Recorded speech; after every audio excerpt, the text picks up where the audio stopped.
बिस्मिल्लाहिर्रहमानिर्रहीम। Dear students, welcome to Excellence Online Education. Physics की class में खुशामदीद। फिजिक्स में चैप्टर नंबर 11 जिसका नाम है हीट्स, इस चैप्टर को हम डिस्कस कर रहे थे। अब तक हमने इस चैप्टर के सबसे पहले हमने देखा हीट क्या होता है, टेम्परेचर क्या होता है, दोनों के दरमियान डिफरेंस के एतबार से हमने बात की। सो हीट पढ़ लिया हमने क्या होता है, टेम्परेचर पढ़ लिया हमने क्या होता है, टेम्परेचर जिन इंस्ट्रूमेंट से मेजर किया जाता है, थर्मोमीटर वगैरह, उनको भी स्टडी किया। उसके बाद हमने एक टॉपिक शुरू किया था, थर्मल एक्सपेंशन। काफ़ी इंपॉर्टेंट टॉपिक होता है। उसमें हमने डिस्कस किया कि ये थर्मल एक्सपेंशन क्या होती है और इसकी जो दो टाइप्स होती है, एक लीनियर एक्सपेंशन और दूसरी वॉल्यूमेट्रिक एक्सपेंशन। इन दोनों को भी हमने डिस्कस किया और तीन तीन इक्वेशंस बनाई थी हमने। तीन लीनियर इक्वेशंस लीनियर एक्सपेंशन की थी और तीन इक्वेशंस जो है वो वॉल्यूमेट्रिक एक्सपेंशन की थी। फिर हमने जो है वो एक इक्वेशन को वेरीफाई किया था, बीटा इक्वल्स टू 3 अल्फा। इस इक्वेशन को वेरीफाई किया था, ये इंपॉर्टेंट होती है, इसकी प्रैक्टिस कर लिएगा बार बार। उसके बाद वॉल्यूमेट्रिक एक्सपेंशन के बाद जो हमारा नेक्स्ट टॉपिक आया वो था गैस लॉस। और हमने गैस लॉस के अंदर तीन लॉ को डिस्कस किया, बोयल्स लॉ, चार्ल्स लॉ और एवोगाड्रोस लॉ। तीनों लॉस को पढ़ने के बाद हमने एक जनरल गैस इक्वेशन ड्राइव की और वो इक्वेशन क्या थी, PV is equals to NRT. P से मुराद प्रेशर है, वी से मुराद वॉल्यूम है, एन से मुराद है नंबर ऑफ मोल्स, टी से मुराद है टेम्परेचर और आर जो है वो एक कांस्टेंट होता है, उसको हम कहते हैं यूनिवर्सल गैस कांस्टेंट, जिसकी वैल्यू थी 8.314 जूल्स पर मोल केल्विन। अब यहाँ गैस लॉस भी खत्म हो जाता है। नेक्स्ट टॉपिक जो है हमारे पास वो है kinetic molecular theory.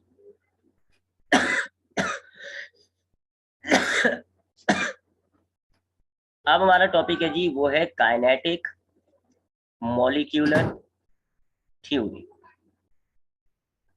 Kinetic molecular theory, अच्छा ये थ्योरी हमें गैस पर डिस्कस करनी है, लेकिन पहले हम एक जनरल थ्योरी को समझ लेते हैं, उसके बाद फिर हम गैस पर गैस के हिसाब से इस पर बात करेंगे। ठीक है, पहले तो मैं एक जनरल आइडिया दे रहा हूँ कि काइनेटिक मॉलिक्यूलर थ्योरी क्या है।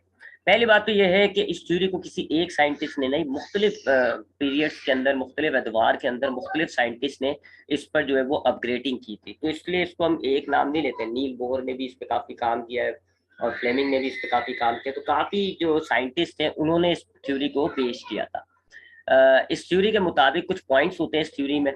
पहला पॉइंट ये होता है कि तमाम जो मैटर्स होते हैं, चाहे वो सॉलिड हो, चाहे वो लिक्विड हो, या चाहे वो गैस हो। आपको पता है जी कि मैटर की तीन स्टेट होती हैं, सॉलिड, लिक्विड और गैस। तो तीनों किस्म का मैटर जो है वो बना हुआ होता है मॉलिक्यूल से, आर मेड ऑफ मॉलिक्यूल्स। ये इस थ्योरी का पहला पॉइंट होता है कि आपके पास कोई सा भी किस्म का मैटर हो, चाहे वो सॉलिड हो, लिक्विड हो या गैस हो, ये सारे मैटर जो होते हैं छोटे छोटे से टाइनी से मॉलिक्यूल से मिलके बने हुए होते हैं।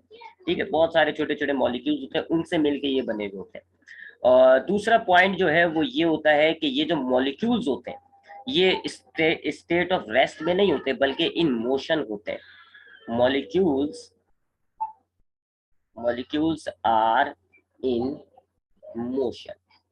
ये जितने भी मॉलिक्यूल्स होंगे, चाहे वो सॉलिड के हों, चाहे वो लिक्विड के हों, चाहे वो गैस के हों, ये रुके हुए नहीं होते, बल्कि ये मोशन के अंदर होते हैं, इनके अंदर मूवमेंट पाई जाती है। उसके बाद तीसरा पॉइंट ये होता है कि इन मॉलिक्यूल्स के अंदर काइनेटिक एनर्जी होती है। मॉलिक्यूल्स पजेस काइनेटिक एनर्जी, क्योंकि हम जानते हैं कि जो भी चीज मोशन में होती है, जो भी चीज हरकत में होगी, तो उसके अंदर एक एनर्जी पाई जाती है जिसको हम कहते हैं काइनेटिक एनर्जी। तो चूंकि मॉलिक्यूल्स मोशन में है, लिहाजा इन मॉलिक्यूल्स के अंदर कौन सी एनर्जी होगी, इन मॉलिक्यूल्स में काइनेटिक एनर्जी होगी। ठीक है, इन मॉलिक्यूल्स में काइनेटिक, ये जो काइनेटिक वर्ड है ये इस वजह से आ रहा है थ्योरी के अंदर, क्योंकि मॉलिक्यूल्स में काइनेटिक एनर्जी पाई जा रही है। और मॉलिक्यूलर क्यों कहा जा रहा है इसको, क्योंकि इस थ्योरी ने ये आइडिया पेश किया कि मॉलिक्यूल्स से बने हुए होते हैं मैटर। क्योंकि मॉलिक्यूल से बने हुए होते हैं इसलिए आपने मॉलिक्यूलर वर्ड डाला हुआ है, और काइनेटिक एनर्जी होती है इसलिए आपने काइनेटिक वर्ड डाला हुआ है। सो काइनेटिक मॉलिक्यूलर थ्योरी के मुताबिक जितना भी किस्म का आपके पास मैटर है, चाहे वो सॉलिड हो, चाहे वो लिक्विड हो, चाहे वो गैस हो, they are made up of molecules. छोटे छोटे मॉलिक्यूल से मिलकर बने हुए होते हैं। ये मॉलिक्यूल्स रुके हुए नहीं होते, they are not in state of rest, they are in motion. और चूंकि इनके अंदर मोशन पाया जा रहा है, लिहाजा इनके अंदर जो है वो एक एनर्जी पाई जाती है जिसको आप कहते हैं वो काइनेटिक एनर्जी। ठीक है जी। अगर हम स्पेसिफिकली बात करें सॉलिड्स की, अच्छा, दो बातें और ध्यान में रख लीजिएगा कि ये 2-3 मॉलिक्यूल्स मैं अगर एग्जाम्पल के तौर पे लेता हूँ, 1 2 3, सो इनके दरमियान ये जो स्पेसिस होती हैं, ये जो स्पेसिस होंगी, इनको हम कहते हैं इंटर मॉलिक्यूलर स्पेसिस। ठीक है, इनको हम कहते हैं इंटर मॉलिक्यूलर स्पेसिस। और ये मॉलिक्यूल्स एक दूसरे को अट्रैक्ट करते हैं, ये मॉलिक्यूल्स एक दूसरे को अट्रैक्ट करते हैं। इसको हम चौथा पॉइंट कर लेते हैं जी, molecules attract each other. Molecules attract each other. ये जो मॉलिक्यूल्स होते हैं ये एक दूसरे को अट्रैक्ट कर रहे होते हैं। ठीक है, ये वाला मॉलिक्यूल जो है, ये वाला मॉलिक्यूल ए मॉलिक्यूल बी को, और बी ए को जो है वो आपस में अट्रैक्ट कर रहा होगा। ठीक है, ये दोनों एक दूसरे को अट्रैक्ट कर रहा होगा। और अब जानते हैं कि जितना ज्यादा गैप होगा उतनी ये जो अट्रैक्शन की फोर्स है वो कम हो जाएगी। ये वो लॉ ऑफ यूनिवर्सल ग्रेविटेशन वाला लॉ याद है ना आपको, कि दो बॉडीज के दरमियान जो फोर्स ऑफ अट्रैक्शन होती है वो इनवर्सली प्रोपोर्शनल होती है इनके दरमियान डिस्टेंस से। सो यहाँ पर ये जो फोर्स होगी इसको हम कहेंगे इंटरमोलिकुलर फोर्स ऑफ अट्रैक्शन। ठीक है, सो ये है काइनेटिक मॉलिक्यूलर थ्योरी। ये एक जनरल बात हुई है जी तीनों मैटर की स्टेट के हवाले से, सॉलिड लिक्विड गैस। क्या कि जी तमाम ये जो सॉलिड लिक्विड गैसेस होती हैं ये मॉलिक्यूल से मिलकर बनी हुई होती है। इन मॉलिक्यूल्स के अंदर मोशन पाया जा रहा होता है, और मोशन की वजह से इनमें एक एनर्जी मौजूद होती है जिसको आप कहते हो काइनेटिक एनर्जी, और ये मॉलिक्यूल्स एक दूसरे को अट्रैक्ट कर रहे होते हैं। अगर अब स्पेसिफिकली बात करें, अगर हम स्पेसिफिकली बात करें सॉलिड की, तो सॉलिड के दरमियान ये जो इंटरमॉलिक्यूलर स्पेस है ये इंतहाई कम होता है। ये देखें ऐसे बहुत एक दूसरे से क्लोजली पैक हुए हुए होते हैं मॉलिक्यूल्स, और इनके दरमियान जो इंटरमॉलिक्यूलर स्पेसिस है वो इंतहाई कम होती है।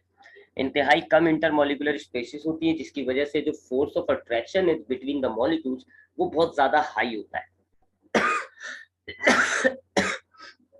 तो मैं यहाँ लिख देता हूँ, स्पेसिस जो है मॉलिक्यूल्स के दरमियान वो लो है जी, बहुत कम है, और जो फोर्स है अट्रैक्शन की वो बहुत ज्यादा होती है। इस ज्यादा अट्रैक्शन की वजह से ये जो मॉलिक्यूल्स हैं फिर ये सिर्फ वाइब्रेटिंग मोशन में होती हैं, ये वाइब्रेट कर रही होती है, वाइब्रेटरी मोशन के अंदर होता है। ठीक है, तो ये जो मॉलिक्यूल्स है इंतहाई कम गैप होता है सॉलिड के अंदर इन मॉलिक्यूल्स के दरमियान, और ये एक दूसरे को इतनी अट्रैक्शन होती है कि एक दूसरे को लॉक करे हुए होते हैं। लॉक करने की वजह से ये जो मॉलिक्यूल्स होते हैं बस ये ऐसे अपनी अपनी मेन पोजीशन पर ऐसे बस वाइब्रेट करते रहेंगे, ऐसे वाइब्रेट होते रहते हैं। लिक्विड की बात करें, अगर हम लिक्विड की बात करें तो लिक्विड के अंदर तरह गैप थोड़ा ज्यादा होता है, ऐसा गैप थोड़ा ज्यादा होता है। इंटरमॉलिक्यूलर स्पेस जो है सॉलिड की निस्बत थोड़ा ज्यादा होती है, तो इसको मॉडरेट कह लेते हैं।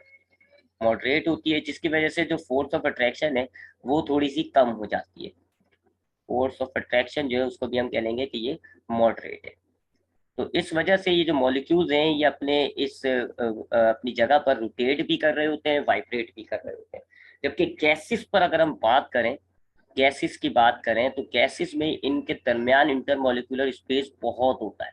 ये देखो कितना गैप है, गैप बहुत ज्यादा होता है जिसकी वजह से इनके दरमियान जो फोर्स ऑफ अट्रैक्शन है वो ना होने के बराबर होती है, इतनी कम कि आप समझ लें ना होने के बराबर। लिहाजा ये मॉलिक्यूल्स एक दूसरे से बहुत दूर भी हो जाते हैं, और ये फिर मॉलिक्यूल्स जो है वो तकरीबन लीनियर मोशन के अंदर होते हैं, एक लाइन के अंदर ट्रैवल कर रहे होंगे, वॉल से टकराएंगे, गैस के कंटेनर से टकराएंगे वगैरह वगैरह।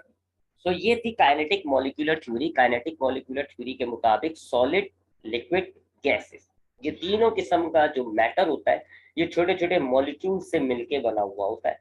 एक बात, दूसरी बात, ये मॉलिक्यूल्स मोशन में होते हैं। अगर सॉलिड में है तो ये मॉलिक्यूल्स वाइब्रेटरी मोशन में होंगे, सिर्फ वाइब्रेट कर रहे होंगे अपनी मेन पोजीशन पे। लिक्विड के अंदर ये जो मॉलिक्यूल्स होते हैं ये वाइब्रेट भी कर रहे होते हैं और रोटेट भी कर रहे होंगे, क्योंकि थोड़ा सा गैप ज्यादा होता है, फोर्स ऑफ अट्रैक्शन कम हो जाती है, तो ये रोटेट भी कर सकते हैं। जबकि गैसेस के अंदर क्या मामला है जी कि ये दो मॉलिक्यूल्स इतना दूर होते हैं कि इनके दरमियान जो फोर्स ऑफ अट्रैक्शन है वो ना होने के बराबर है। सो ये मॉलिक्यूल जो है वो फ्री हो जाते हैं, और फिर ये वाइब्रेट तो कर रहे हैं, ये लीनियर मोशन में भी ट्रैवल कर रहे होते हैं, कि लाइन के अंदर ट्रैवल कर रहे होंगे, कंटेनर से टकराएंगे, नीचे से वॉल से टकराएंगे, आपस में भी कोलिजन होगा वगैरह वगैरह। उसके बाद मॉलिक्यूल्स चाहे वो सॉलिड के हो, लिक्विड के हो, गैसेस के हो, मोशन में है, लिहाजा इनके अंदर क्या पाई जाएगी, इनके अंदर काइनेटिक एनर्जी पाई जाती है। ठीक है, और सॉलिड, लिक्विड, गैस को भी मैंने इंडिविजुअली बता दिया। अब हमें बात करनी है जी गैसेस के अंदर। गैसेस में मैंने आपको बताया पहली बात कि गैसेस भी इस थ्योरी के मुताबिक मॉलिक्यूल से बने हुए होते हैं, और इनमें कौन सा मोशन होगा, लीनियर मोशन होगा। मैं जरा इसको नीचे स्पेसिफिक कर दूं, सो अब मैं गैसेस पर, सिर्फ इंडिविजुअल गैस पर बात करूंगा, गैस की काइनेटिक मॉलिक्यूलर थ्योरी। पहली बात, गैसेस जो होती हैं वो छोटे छोटे मॉलिक्यूल से बनी हुई होती हैं। इनके दरमियान जो इंटर मॉलिक्यूलर स्पेसिस है वो बहुत ज्यादा होती है। इंटर मॉलिक्यूलर स्पेसिस जो है वो बहुत ज्यादा हाई होती है, बहुत ज्यादा गैप होता है, जिसकी वजह से जो फोर्स ऑफ अट्रैक्शन होती है वो क्वाइट नेग्लिजिबल होती है। यानी इतनी होती है कि आप उसको भूल ही जाए तो बेहतर है, नेग्लिजिबल। ठीक है जी। जिसकी वजह से ये जो मोशंस होता है मॉलिक्यूल्स में, वो एक लीनियर काइंड का होता है जी, लीनियर और रैंडम तरीके का होता है, लीनियर एंड रैंडम। एक लाइन में ट्रेवल करेंगे और कोई पर्टिकुलर डायरेक्शन नहीं होती। क्योंकि मोशन में है, लिहाजा इन मॉलिक्यूल्स के अंदर काइनेटिक एनर्जी पाई जाती होती है। ठीक है। तो अगर मैं यहाँ पर एक कंटेनर बनाऊं और इस कंटेनर में सपोज करें जी ये मैंने एक गैस रखी हुई है, तो ऐसे मॉलिक्यूल्स होंगे जी एक दूसरे से तकरीबन ना जुड़े हुए, इनके दरमियान फोर्स ऑफ अट्रैक्शन नहीं होती है, और ऐसे लीनियर रैंडम डायरेक्शन में भी टकराएगा, ऐसे आ जाएगा, टकराएगा, ऐसे रैंडम डायरेक्शन में ये मूव कर रहे होते हैं ऐसे। अच्छा, अब ये तो हो गई थी काइनेटिक मॉलिक्यूलर थ्योरी, एक जनरल आइडिया देना था काइनेटिक मॉलिक्यूलर थ्योरी का। सो हमने बात करी कि काइनेटिक मॉलिक्यूलर थ्योरी क्या होती है। एक थ्योरी है जिसके मुताबिक सॉलिड लिक्विड गैस जो है वो मॉलिक्यूल से मिलकर बने हुए। एक बात, दूसरी बात, ये मॉलिक्यूल्स जो है मोशन में होते हैं, जिसकी वजह से इनमें काइनेटिक एनर्जी होती है। और इन मॉलिक्यूल्स के दरमियान गैप होगा जिसको आप इंटरमॉलिक्यूलर स्पेसिस कहोगे। इन मॉलिक्यूल्स के दरमियान अट्रैक्शन होती है जिसको आप कहोगे फोर्स ऑफ अट्रैक्शन। सॉलिड के अंदर मॉलिक्यूल्स में गैप बहुत कम होता है, फोर्स बहुत ज्यादा होती है, सिर्फ वाइब्रेट कर रहे होते हैं। लिक्विड के अंदर जरा मॉडरेट गैप होता है, जिसकी वजह से फोर्स ऑफ अट्रैक्शन जो है वो थोड़ा वीक हो जाती है, और उस वजह से जो है इनका रोटेटरी मोशन होता है। जबकि गैसेस में मॉलिक्यूल्स के दरमियान बहुत ज्यादा गैप होता है, बहुत ही ज्यादा, इतना गैप कि जी इनके दरमियान जो फोर्स ऑफ अट्रैक्शन है वो ना होने के बराबर होती है, और मॉलिक्यूल्स एक लिहाज से आजाद हो जाते हैं। और आजाद होके जो है ये रैंडम डायरेक्शंस में बिल्कुल लीनियर मूव कर रहे होंगे। कंटेनर से टकराएंगे, सामने कंटेनर आ जाएगा, कंटेनर से टकराएंगे, रिफ्लेक्ट हो जाएंगे, दूसरी डायरेक्शन में जाना शुरू कर देंगे। तो यानी कि मॉलिक्यूल जो है एक लिहाज से आजाद होता है। आपने केमिस्ट्री में भी ये थ्योरी पढ़ी होगी, और फिर केमिस्ट्री आपको एक्सप्लेन करती है कि सॉलिड का जो बिहेवियर होता है, कि हम कहते हैं ना solid has definite shape and definite volume, कि सॉलिड का फिक्स शेप होता है और फिक्स वॉल्यूम होता है, इस थ्योरी के जरिए एक्सप्लेन हो जाता है। इसी तरीके से लिक्विड के बारे में कहा जाता है कि लिक्विड का शेप फिक्स नहीं होता, वॉल्यूम फिक्स होता है, वो भी इसी थ्योरी से एक्सप्लेन किया जाता है। और गैसेस में कहा जाता है कि जी गैसेस का ना तो कोई फिक्स शेप होता है ना कोई फिक्स वॉल्यूम होता है, वो भी इसी थ्योरी से केमिस्ट्री आपको एक्सप्लेन करती है। तो वो तो बहरहाल केमिस्ट्री का टॉपिक है, वो तो हम डिस्कस नहीं करने जा रहे हैं। लेकिन हमने देख लिया काइनेटिक मॉलिक्यूलर थ्योरी क्या है, और हमने स्पेसिफिकली गैसेस पर बात कर ली। तो मैं जरा गैसेस की काइनेटिक मॉलिक्यूलर थ्योरी को रिपीट करते हुए एक डेरिवेशन है वो ड्राइव करते हैं। So kinetic molecular theory of gases, सिर्फ गैस की बात करो, क्या है जी कि आपकी गैसेस जो है वो छोटे छोटे मॉलिक्यूल से मिलकर बनी हुई होती है। इन मॉलिक्यूल्स के अंदर बहुत ज्यादा गैप होता है, जिसकी वजह से फोर्स ऑफ अट्रैक्शन जो है वो ना होने के बराबर होती है, ये मॉलिक्यूल्स आजाद हो जाते हैं। और फिर आजाद होने के बाद ये लीनियर मोशंस में, रैंडम डायरेक्शंस में मूव कर रहे होते हैं, टकराते हैं, कोलिजन्स भी होता है। कभी ये कंटेनर की वॉल से टकराते हैं, कभी ये आपस में मॉलिक्यूल्स टकरा जाते हैं, कोलिजन होता है। लेकिन याद रखिएगा इनका कोलिजन जो है वो इलास्टिक नेचर का होता है, यानी काइनेटिक एनर्जी जो है वो कंजर्व रहती है। और क्योंकि ये मोशन के अंदर है मॉलिक्यूल्स, लिहाजा इन मॉलिक्यूल्स के अंदर काइनेटिक एनर्जी पाई जाती है। तो ये तो हो गई जी काइनेटिक मॉलिक्यूलर थ्योरी। अब हम क्या करेंगे, इस काइनेटिक मॉलिक्यूलर थ्योरी की बेस पर हमने प्रेशर का एक नया फॉर्मूला ड्राइव करना है। क्या है जी वो, प्रेशर इज इक्वल टू 1/3 रू वी बार स्क्वायर। ये एक प्रेशर का नया फॉर्मूला है जो हम काइनेटिक मॉलिक्यूलर थ्योरी को के जरिए हम ड्राइव करते हैं। एक तो हमने अभी पिछले टॉपिक में हमने प्रेशर का एक फॉर्मूला ड्राइव किया था, PV is equal to NRT. ये वाला जो हमने फॉर्मूला ड्राइव किया था, ये हमने ड्राइव किया था गैस लॉस के आधार पर। गैस लॉस को ध्यान में रखा, Boyle's law, Charles law, Avogadro's law, और हमने प्रेशर के लिए एक ये फॉर्मूला बनाया, PV is equal to NRT. और अब हम काइनेटिक मॉलिक्यूलर थ्योरी की बेस पर प्रेशर का एक नया फॉर्मूला बनाने जा रहे हैं, 1/3 रू वी बार स्क्वायर। बस यूं कह सकते हो आप कि जैसे हमने हीट को एक मैक्रोस्कोपिक लेवल पे बयान किया था, एक माइक्रोस्कोपिक, तो ये आपके पास ये प्रेशर का मैक्रोस्कोपिक, बड़े ऑब्जेक्ट पर प्रेशर का फॉर्मूला है, ये छोटे ऑब्जेक्ट पर। सो अब हम काइनेटिक मॉलिक्यूलर थ्योरी को जहन में रखते हुए काइनेटिक मॉलिक्यूलर थ्योरी के आधार पर, उसकी बेस पर हमने प्रेशर का ये फॉर्मूला ड्राइव करना है, 1/3 रू वी बार स्क्वायर। ये रू जो है ये डेंसिटी होती है, वी बार क्या है ये सब मैं भी आपको एक्सप्लेन करता हूँ। सो अब हमने ये वाला फॉर्मूला ड्राइव करना है जी। तो इसके लिए अब हम बकायदा जो है नीचे आ जाते हैं जी क्लियर स्पेस पर यहाँ पर। तो अब हम क्या करने जा रहे हैं जी, हम ड्राइव करने जा रहे हैं formula pressure is equals to 1/3, ये रू मतलब होता है डेंसिटी, वी बार का मतलब है average velocity, V bar square.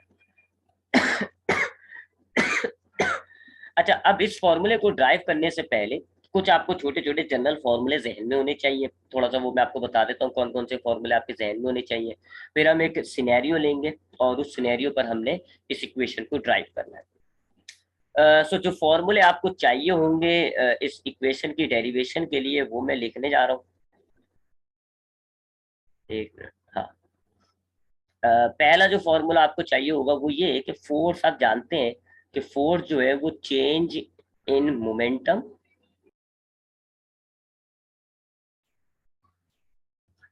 अच्छा, अब ये फॉर्मूला ड्राइव करने से पहले छोटे छोटे से कुछ फॉर्मूले ध्यान में रख लिएगा। पहला फॉर्मूला, फोर्स जो होता है वो फोर्स, एक तो आपको पता है ना, फोर्स का फॉर्मूला है mass multiply by acceleration, F is equal to M A. एक ये फॉर्मूला भी होता है डेल्टा पी अपॉन टी। ठीक है, अब ये डेल्टा पी क्या होता है जी, इसको हम कहते हैं चेंज इन मोमेंटम। इसको हम कहते हैं डेल्टा पी का मतलब होता है चेंज इन मोमेंटम, यानी मोमेंटम में कितना तब्दीली आई है। और वो आप कैसे निकालोगे, final momentum minus initial momentum. ठीक है ना, ये डेल्टा तो आप ऐसे निकालते हो ना, T2 माइनस T1। ठीक है, डेल्टा एल आपने कैसे निकाला, L2 माइनस L1, यानी final minus initial. Delta we आपको मालूम करना है तो final velocity minus initial velocity. Similarly अगर आपने मोमेंटम का चेंज मालूम करना है तो आप क्या करेंगे, फाइनल मोमेंटम को माइनस कर देंगे इनिशियल मोमेंटम से। इसी तरीके से मोमेंटम का फॉर्मूला भी रिपीट करें अगर हम, तो P यानी मोमेंटम। अच्छा, यहाँ P दो होंगे जी, एक P प्रेशर का होगा, एक P मोमेंटम का होगा, तो दोनों में जरा फर्क रखिएगा। सो ये P ये मोमेंटम का है। ठीक है, अब मोमेंटम जो है वो कैसे निकालते हैं, इसका भी फॉर्मूला आपने क्लासेस में पढ़ा है, प्रीवियस क्लासेस में। मास मल्टीप्लाई बाय वेलोसिटी, मास को वेलोसिटी से मल्टीप्लाई करेंगे तो मोमेंटम निकल आता है। सो पहले हम ऐसे मोमेंटम निकालेंगे, मास multiply by velocity is called momentum. फिर फाइनल और इनिशियल मोमेंटम को माइनस करेंगे तो हमें चेंज इन मोमेंटम मिल जाएगा, और फिर चेंज इन मोमेंटम को टाइम से डिवाइड करेंगे तो फोर्स पता चल जाती है। ये तीन फॉर्मूले जहन में रखिएगा। इसी तरीके से चौथी बात जो आपको जहन में रखनी होगी वो ये कि डेंसिटी का एक फॉर्मूला ये भी होता है, ये डेंसिटी है जी, इसको हम आड़ा पी करके बना रहे हैं और इसको पढ़ा जाता है रू, RHO, रू पढ़ा जाता है, आड़ा पी बना हुआ है ये। इससे मुराद है डेंसिटी। ठीक है, ये क्या है, ये डेंसिटी है। और डेंसिटी का फॉर्मूला जो हम यहाँ यूज करेंगे वो है NV multiply by mass, mass multiply bye NV। अब ये NV क्या है, पांचवी चीज NV क्या है, NV से मुराद होता है कि हमारे पास एक यूनिट वॉल्यूम में कितने मोल्स यानी कितने मॉलिक्यूल्स है। आपके पास एक कंटेनर होगा, उसमें बहुत सारे मॉलिक्यूल्स होंगे, लेकिन यूनिट वॉल्यूम के अंदर, यूनिट वॉल्यूम का मतलब हो गया एक वॉल्यूम, यानी 1 metre length, 1 metre breadth, 1 metre height, इसको आप कहोगे यूनिट वॉल्यूम। मिसाल के तौर पे ये आपके पास बहुत बड़ा कंटेनर है, इसके अंदर वॉल्यूम मतलब लेंथ ब्रेथ हाइट बहुत है, यूनिट वॉल्यूम ये हो गया, सपोज करें जी इतना हिस्से को आप कहोगे यूनिट वॉल्यूम। इसकी लेंथ भी एक है, ब्रेथ भी एक है, हाइट भी एक है, सो इसका वॉल्यूम कितना हो गया, 1। तो ये जो टुकड़ा होगा गैस का, इसको हम कहेंगे यूनिट वॉल्यूम, और इसमें कितने मॉलिक्यूल्स हैं इसको हम कहते हैं एनवी। ठीक है, सो एनवी से मुराद होता है number of molecules in unit volume, और इसको हम कैसे निकालते हैं जी, टोटल नंबर ऑफ मॉलिक्यूल्स को डिवाइड कर देते हैं टोटल वॉल्यूम से। जितने मॉलिक्यूल्स हैं आप उसको डिवाइड करते हैं टोटल वॉल्यूम से, तो आपको एनवी पता चल जाएगा। ठीक है, तो यहाँ ये जो डेंसिटी के अंदर हमने एनवी यूज किया हुआ है वो ये वाला है। ठीक है, तो डेंसिटी का फॉर्मूला क्या होगा, एनवी मल्टीप्लाई बाय मास, और एनवी क्या है जी, number of molecules per unit volume, और इसे कैसे निकाला जाता है, कैपिटल एन यानी कि number of molecules divided by volume. फिर ये दो चीजें ये हो गई हैं जी। उसके बाद नेक्स्ट थिंग जो है वो जहन में रखिएगा, वॉल्यूम जो होता है वो होता है length multiply by breath multiply by height. जबकि एरिया जो होता है वो इनमें से सिर्फ दो को अगर हम मल्टीप्लाई करें, फॉर एग्जाम्पल हम लेंथ और ब्रेथ को मल्टीप्लाई करें तो ये एरिया हो जाएगा। ठीक है, तो यूं हम कह सकते हैं कि वॉल्यूम का एक फॉर्मूला ये भी निकल आ सकता है, एरिया मल्टीप्लाई बाय हाइट, क्योंकि हमने ये लेंथ ब्रेथ है ना, इनको मल्टीप्लाई करके एरिया बना लिया, तो एरिया मल्टीप्लाई बाय हाइट। ठीक है, और यहाँ पर जो हम सिनेरियो लेंगे इसकी लेंथ ब्रेथ हाइट सेम होगी, लेंथ भी एल, ब्रेथ भी एल, हाइट भी एल, तीनों सेम होगी। ठीक है, यानी लेंथ भी एल, हाइट भी ब्रेथ। तो अब हम इस वॉल्यूम के फॉर्मूले को थोड़ा अपडेट करते हैं।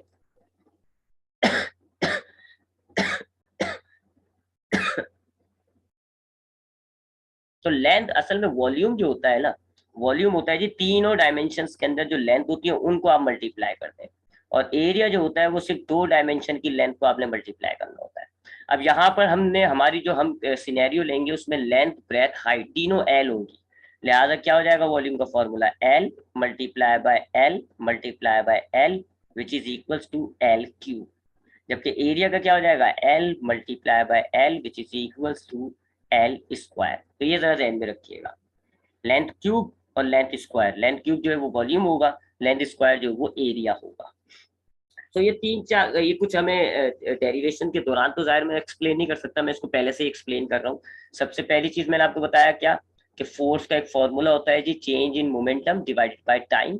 चेंज इन मोमेंटम कैसे निकाला जाता है जी, फाइनल मोमेंटम को इनिशियल मोमेंटम से माइनस कर दें, और मोमेंटम कैसे आप निकालेंगे, मास को वेलोसिटी से मल्टीप्लाई करके, तो यूं आप मोमेंटम निकाल लेंगे।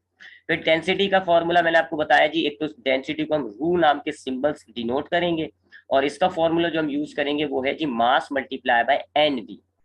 एनवी क्या होता है जी, number of molecules per unit volume को हम एनवी कहते हैं, और इसका फॉर्मूला होगा capital N divided by volume. और कैपिटल एन क्या है जी, total number of molecules, number of molecules, जितने भी हम मॉलिक्यूल्स कंसीडर करेंगे उसको हम एन कहेंगे। उसके बाद वॉल्यूम का मैंने आपको बताया कि तीन डायमेंशंस की लेंथ को मल्टीप्लाई किया जाता है तो वॉल्यूम बनता है, दो डायमेंशंस की लेंथ को मल्टीप्लाई किया जाता है तो एरिया बनता है। यहाँ पर हमारे पास लेंथ ब्रेथ हाइट तीनों एक जैसी लेंगे तो वॉल्यूम का फॉर्मूला हो जाएगा एल क्यूब, और एरिया का फॉर्मूला हो जाएगा एल स्क्वायर। ठीक है, और एक और बात है जो ध्यान में रखनी है वो ये, कि हम जानते हैं, हमने अब वेक्टर वाला चैप्टर तो पढ़ा हुआ है, फर्स्ट ईयर के अंदर हमने वेक्टर का चैप्टर पढ़ा हुआ है, और हम जानते हैं जी कि वेक्टर क्वांटिटीज जो होती हैं उसको हम दो या तीन कंपोनेंट में डिवाइड कर सकते हैं। अगर हम टू डायमेंशनल कोऑर्डिनेट यूज करते हैं तो दो कंपोनेंट्स हो जाते हैं एक्स और वाई, और अगर हम थ्री डायमेंशनल कोऑर्डिनेट यूज करते हैं, यानी कि एक्स वाई जेड वाला, ये एक्स हो गया, ये वाई हो गया, ये जेड हो गया, ऐसे थ्री डायमेंशनल बात कर रहे हैं अगर हम, और यहाँ पर तो हम तीन डायमेंशनल पे बात करेंगे ना, क्योंकि वॉल्यूम देखो तीन लेंथ ले रहे हो आप, लेंथ ब्रेथ हाइट, इसका मतलब है तीन डायमेंशंस पर आ रहे हो आप। तो यहाँ चूंकि हम तीन डायमेंशंस पे होंगे, सो हम जो है वेलोसिटी के तीन कंपोनेंट, चूंकि वो वेक्टर क्वांटिटी होती है तो हम इसके तीन कंपोनेंट्स बनाएंगे, वी एक्स, वी वाई और वी जेड। तीनों कंपोनेंट्स को ऐड करते हैं अगर हम, तो हमारे पास टोटल वेलोसिटी या जो ओरिजिनल वेलोसिटी है वो आ जाएगी। तो ये बात भी आपको जरा ध्यान में रखनी होगी, क्योंकि यहाँ पर हम थ्री डायमेंशनल बात करेंगे, वॉल्यूम ले रहे हैं, इसका मतलब है एक लेंथ होगी, एक ब्रेथ होगी, एक हाइट होगी, तीन डायमेंशन है। सो यहाँ जो हम वेलोसिटी कंसीडर करेंगे तो हम क्या करेंगे, उसके तीन कंपोनेंट्स बनाएंगे, एक होगा एक्स, एक होगा वाई, एक होगा जेड। हम जानते हैं कि तीनों कंपोनेंट्स को अगर हम ऐड करेंगे तो ओरिजिनल वेलोसिटी बन जाएगी। सो ये जरा ध्यान में रखनी होगी आपको। अब हम सिचुएशन लेते हैं जी, इस इक्वेशन को ड्राइव करने के लिए जो हमारे पास सिचुएशन चाहिए वो ले लेते हैं। हम ये क्यूब कंसीडर करते हैं जी, एक क्यूब कंसीडर करते हैं। या आप एक क्यूब ले रहे हैं जी, इस क्यूब की लेंथ ब्रेथ हाइट सब एक जैसी है, ठीक है, यूनिफॉर्म सा क्यूब है, और इसकी लेंथ ब्रेथ और हाइट सब एक जैसी है। इसकी लेंथ जो है उसको आप कह लो कैपिटल एल, इसकी जो ब्रेथ है उसको आप कह लो कैपिटल एल, और इसकी हाइट जो है इसको आप कह लो कैपिटल एल। ठीक है, तीनों एक जैसी है, बिल्कुल चकोर यूनिफॉर्म सा है, इसका लेंथ ब्रेथ हाइट एक जैसा है। ठीक है, तो चले मैंने तीन तीन एल लिख दिया, मैं एक ले लेता हूँ जी, और मैं ऊपर लिख देता हूँ इस बात को।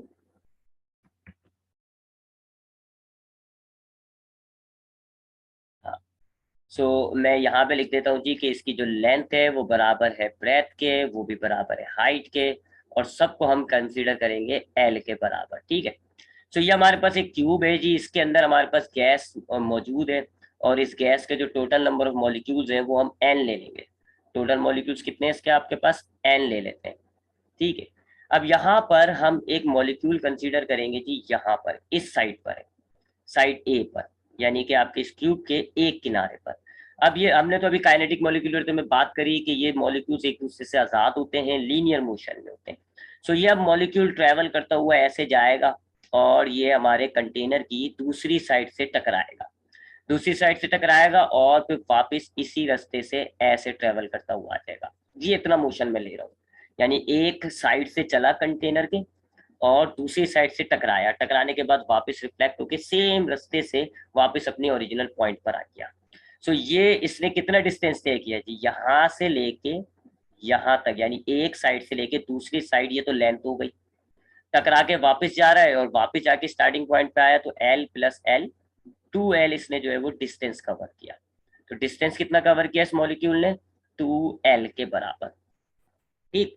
सो मैंने एक कंटेनर लिया है, ऐसा कंटेनर जिसकी लेंथ, ब्रेथ और हाइट तीनों एक जैसी है, मैं उसको L कह रहा हूँ। इसके अंदर बहुत सारे मॉलिक्यूल थे, इस कंटेनर में गैस के बहुत सारे मॉलिक्यूल्स हैं, एन की तादाद हम लगा देते हैं, एन से हम जो है टोटल नंबर ऑफ मॉलिक्यूल्स को डिनोट करेंगे। हमने एक मॉलिक्यूल कंसीडर किया जो कि हमारे कंटेनर की एक साइड पे मौजूद था, वहां से ये ट्रेवल करते हुए कंटेनर की दूसरी साइड से टकराकर वापस अपने ओरिजिनल पॉइंट पर आ गया। तो इस दौरान इसने कितना सफर तय किया, जब ए से बी गया तो एल, और जब बी से वापस ए पर आया तो एक और एल, तो ये एल प्लस एल 2L का इसने जो है वो डिस्टेंस कवर किया है, ठीक है। अब हम आते हैं जी, सबसे पहले इसका इनिशियल मोमेंटम यानी कोलिजन से पहले का मोमेंटम इसका कैलकुलेट करें अगर हम।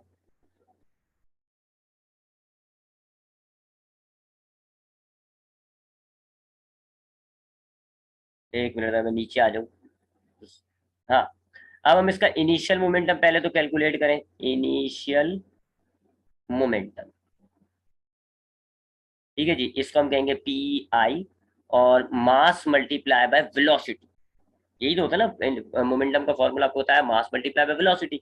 अब यहाँ पर वेलोसिटी मैंने आपको पहले ही कहा, हमने वेलोसिटी के 3 कंपोनेंट्स किए हुए, तो अभी मैं सिर्फ आसानी के लिए एक कंपोनेंट को कंसीडर करता हूँ, वी एक्स को, ठीक है। अभी मैं सिर्फ इसकी हॉरिजॉन्टल वेलोसिटी पर निकालूंगा, बाद में देखेंगे जी वाई और जेड का। सो अभी हम जो है इसका एक वेलोसिटी का कंपोनेंट डिस्कस करते हैं। सो इनिशियल मोमेंटम हो जाएगा mass multiply by velocity V X, जबकि इसका फाइनल मोमेंटम की अगर हम बात करें, फाइनल मोमेंटम, ठीक है जी, तो वो होगा पी एफ, और वो भी इतना ही होगा, बस माइनस साइन लगा देंगे, क्योंकि सेम डिस्टेंस था, जब टकरा के वापस आया, पहले ही कहा हुआ है इलास्टिक कोलिजन होता है, तो मोमेंटम कंजर्व रहेगा और काइनेटिक एनर्जी भी कंजर्व रहेगी, इसलिए मोमेंटम कंजर्व रहेगा। तो देख लें एम वी एक्स पहले था, एम वी एक्स बाद में, सिर्फ माइनस क्यों लगा दिया, क्योंकि डायरेक्शन अपोजिट हो गई। पहले आपका जो मॉलिक्यूल है वो ऐसे जा रहा था, और जब टकराया तो वो ऐसे जा रहा था, ठीक है। तो इस कोलिजन, ये जो वॉल से जो मॉलिक्यूल का कोलिजन हुआ है, चूंकि ये इलास्टिक होता है, लिहाजा मोमेंटम फिक्स रहता है, लिहाजा जो उसका इनिशियल मोमेंटम था उतना ही उसका फाइनल मोमेंटम है, सिर्फ डायरेक्शन में फर्क आ गया, इसको आप माइनस लगा दोगे। अच्छा, अब हम निकालते हैं जी चेंज इन मोमेंटम, यानी कि डेल्टा पी। तो वो कैसे निकलेगा, फाइनल माइनस इनिशियल, तो फाइनल हो गया M V X minus initial हो गया जी एम वी एक्स। ये आप ऐड हो जाएंगे जी, क्योंकि माइनस माइनस प्लस होता है, तो ये हो जाएगा 2mvx। ये आ गया जी आपके पास चेंज इन मोमेंटम। यहाँ पर माइनस को हम इग्नोर कर देंगे, क्योंकि हम सिर्फ मैग्नीट्यूड पर बात कर रहे हैं, हम डायरेक्शंस को इग्नोर कर रहे हैं, हम डायरेक्शंस की बात नहीं कर रहे हैं, हम तो सिर्फ, और वैसे भी आखिर में आपको जो इक्वेशन बनानी है प्रेशर की है, और प्रेशर में तो वो तो वेक्टर क्वांटिटी होती भी नहीं है। तो यहाँ आप माइनस को इग्नोर कर देंगे। सो आपके पास चेंज इन मोमेंटम कितना आया जी, delta P is equal to 2mvx। ये आपके पास आ रहा है जी चेंज इन मोमेंटम। सबसे पहले आपने मोमेंटम के अंदर चेंज निकाला। सो आपने देखा जी इनिशियल मोमेंटम जो था वो इसका mvx था, फाइनल मोमेंटम भी सेम रहा, क्योंकि कोलिजन जो है वो इलास्टिक था, सिर्फ डायरेक्शन में फर्क आया। डेल्टा पी आपने निकाला फाइनल माइनस इनिशियल करके, तो निकला -2mvx, माइनस हमने इग्नोर कर दिया, और हमने कह दिया जी कि डेल्टा पी जो है वो 2mvx के बराबर है। अब हम फोर्स कैलकुलेट करते हैं जी, फोर्स का फॉर्मूला होता है change in momentum divided by time. So change in momentum हो गया आपके पास 2mvx और डिवाइडेड बाय टाइम।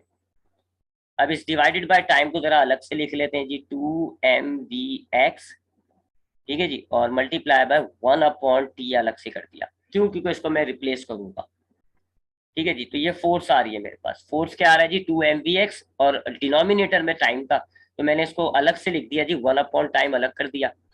वजह यह है कि मैंने इसको रिप्लेस करना है अभी एक फॉर्मूले से, ठीक है जी। सो हमने पहले इसका चेंज इन मोमेंटम निकाला, डेल्टा पी, यानी कि कितना निकला, 2mvx। अब हम फोर्स निकाल रहे हैं।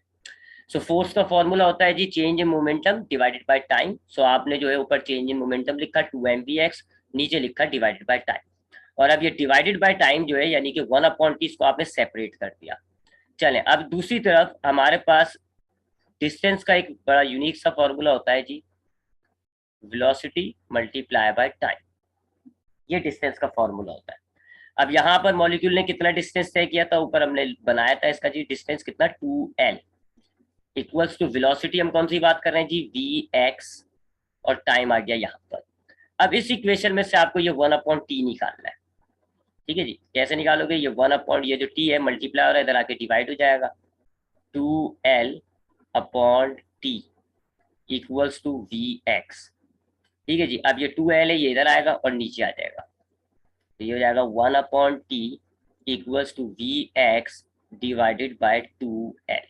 ये आपने 1/t की एक इक्वेशन बना ली। अब हम ये इक्वेशन उसमें डालेंगे, ठीक है जी। आप इसको जैसे भी करो, आप ये देखो vx जो है, कुछ लोग ऐसे करते हैं जी, t इज इक्वल्स टू, ये vx से मल्टीप्लाई होता है, इधर आके आएगा तो ये डिवाइड हो जाएगा, 2l डिवाइडेड बाय vx। अब इस पूरी इक्वेशन को पलट देंगे, जब पलटोगे क्या हो जाएगा, 1/t, और इधर क्या हो जाएगा, vx ऊपर और 2l नीचे, बात एक ही है। तो अब ये जो हमने 1/t निकाला है, vx/2l, ये हम इधर पुट कर देंगे। तो अब हमारे पास फोर्स क्या हो जाएगी जी, force is equal to 2mvx multiply by, अब t की जगह क्या आ जाएगा, वो सॉरी 1/t की जगह आ जाएगा vx/2l, ठीक है जी। 2 से 2 कट गया, और vx को मल्टीप्लाई करेंगे, पावर ऐड हो जाएगी। सो फोर्स हो जाएगा जी आपके पास mvx square divided bye l। ये आपने फोर्स बना ली। अब हम प्रेशर निकालेंगे। तो यहाँ तक को मैं रिपीट करता हूँ जी, उसके बाद फिर हमने जरा क्लास को रिस्टार्ट करना होगा। हमने सबसे पहले बात करी काइनेटिक मॉलिक्यूलर थ्योरी की, और अब हमने इस इक्वेशन को ड्राइव करना है। इस इक्वेशन को हमें ड्राइव करना है जी, प्रेशर इज इक्वल टू 1/3 रू वी बार स्क्वायर। ये बहुत इंपॉर्टेंट डेरिवेशन होती है, सबसे ज्यादा इस चैप्टर में यही आती है।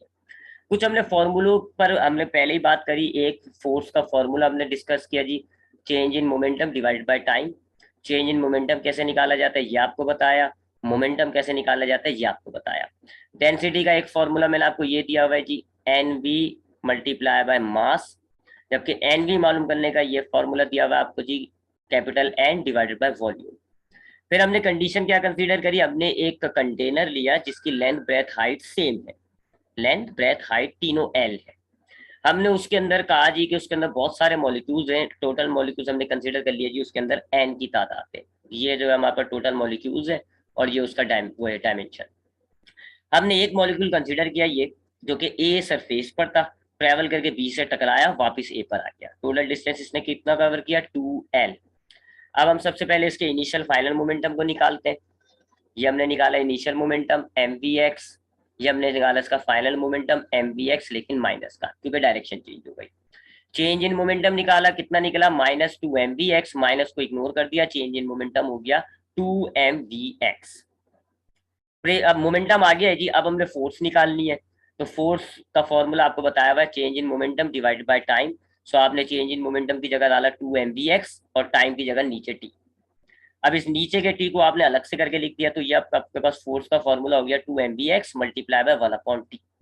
1/t को आपने रिप्लेस किया जी किससे, vx डिवाइडेड बाय 2l। कैसे जी, यहां से बनाया हुआ है। डिस्टेंस का फॉर्मूला लिया, s is equal to vt। Distance कितना कवर किया था मॉलिक्यूल ने, 2l। वेलोसिटी हम कौन सी कंसीडर कर रहे हैं, खाली x कंपोनेंट, तो ये हो गया 2l is equal to vxt। और इसमें से हमने 1/t बनाया, तो 1/t क्या बनता है, vx डिवाइडेड बाय 2l। सो ये हमने 1/t की जगह इस जगह हमने डाल दिया। टू से टू कट गया और वी एक्स स्क्वायर हो गया, सो फोर्स बन गई हमारे पास M V X square divided by to.